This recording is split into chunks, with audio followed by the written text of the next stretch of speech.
খুলনায় নানা আয়োজনে পালিত হচ্ছে শারদীয় দুর্গাপূজার মহানবমী। বুধবার সকালে বিভিন্ন মন্দিরে আর মণ্ডপে ভক্তদের ভিড় লক্ষ্য করা যায়।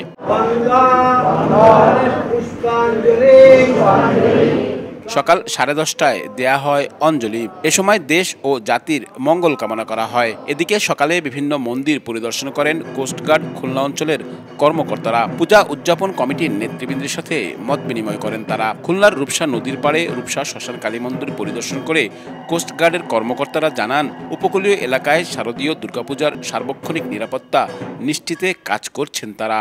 আমরা উপকূলীয় এলাকা থেকে শুরু করে আমাদের ভিন্ন ধর্মাবলম্বী যে ভাইরা আছে তাদের নিরাপত্তা এবং বিভিন্ন ধর্মীয় উপাসনালয়ের আমরা নিরাপত্তা অদ্যাবধি দিয়ে এসেছি এবং ভবিষ্যতে দিয়ে যাব। সে লক্ষ্যে আমরা বাংলাদেশ কোস্টগার্ড পশ্চিম জোন আমাদের যে আওতাভুক্ত এরিয়া আছে, আমরা 4টা জেলায় আমরা অপারেট করি।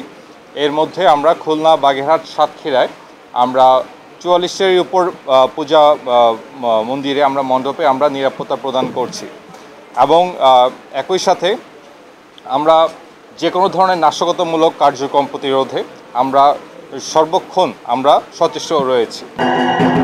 আব্দুল্লাহ আল মামুন রুবেল, সময় সংবাদ, খুলনা।